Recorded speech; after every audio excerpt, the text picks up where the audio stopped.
సభకు నమస్కారం. అభ్యుదయ ప్రజాకవి వేమన గురించి నా చిన్న కవిత. వానకు కలవని వాడు ఒక్క వేమన పద్యం కూడా అనేవాడు మన తెలుగువాడు ఉండాలన్నది లోకోక్తి. తెలుగువారి జీవితంలో అంతర్భాగం, తెలుగువారి భండాగారం మన అభ్యుదయవాద వేమన వేదం. పదాల పొదుపు, మాట సరళతతో ఈయన అనువాద కవి కాదు, అనుకరణ కవి కాదు, సహజ కవి. సామాన్య భాష, స్థానిక యాసతో సామాజిక సమస్యలపై చైతన్యం తెచ్చిన ప్రజాకవి. మూఢ నమ్మకాలపై, కులమత అసమానతలపై సూటిగా ప్రశ్నలు సంధించిన విమర్శకుడు. విగ్రహారాధనకు, జంతు పనులకు వ్యతిరేకంగా గలమెత్తిన విప్లవాత్మకమైనటువంటి తిరుగుబాటుదారుడు.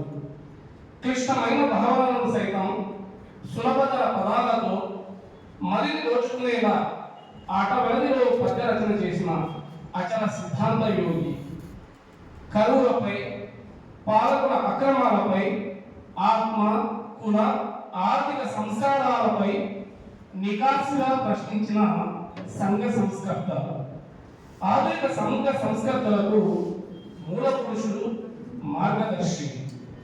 చక్కటి ఉపమానాలతో పామరులకు సైతం సులభంగా అర్థమయ్యే రీతిలో ఆసువులు చెప్పిన సరళ కవి. భోగలారసులై వేషయంత తిరిగాడిన కోమటి వేమారెడ్డి, మాతృ సమానురాలైన వదిన నరసమాంబ, ఈ మన విశ్వాంబాని కూడా అంటారండి, విశ్వాంబచే జ్ఞానోదయం పొందిన తాత్వికుడు. విశ్వధాభిరామ వినురవేమ అన్న మకుటంతో అజరామరుడైనాడు.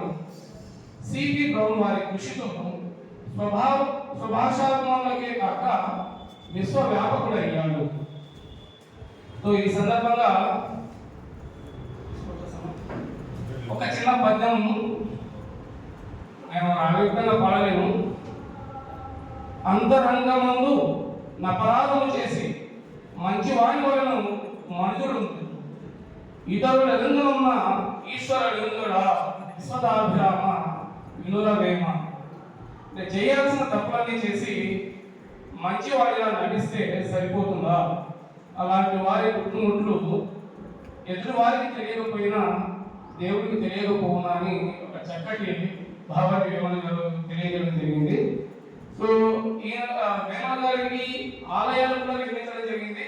ఇది ఒక్కటి ఒక 6 నిమిషంలో పూర్తి చేసి ముగిస్తాను. వేమన గారి యొక్క ఆలయాలు ఎక్కడెక్కడ ఉన్నాయనేది టీ కొత్తపల్లి, హొసూరు తాలూకా, తమిళనాడులో, కోరమంగళ బెంగళూరు సమీపంలో కర్ణాటకలో కూడా ఉన్నది. పల్లిపాడు ఇందుకూరు మండలం, నెల్లూరు జిల్లాలో, కొండవీడు గుంటూరు జిల్లాలో ఈయనకు ఒక మండపం ఏర్పాటు చేయడం జరిగింది. అలాగే మున్నంగి కొల్లిపార మండలం, గుంటూరు జిల్లాలోనే.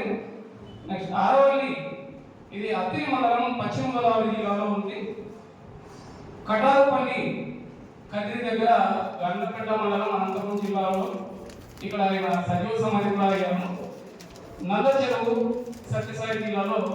ఇలాంటి చోట్ల వేమన గారికి ఆలయాలు కూడా నిర్మించి మన రాయలసీమ ప్రాంతంలో ఆయన దేవుళ్ళ కూడా కూర్చున్నారు. ఈ అవకాశం ఇచ్చినటువంటి అందరికీ ధన్యవాదాలు తెలియజేస్తున్నాను.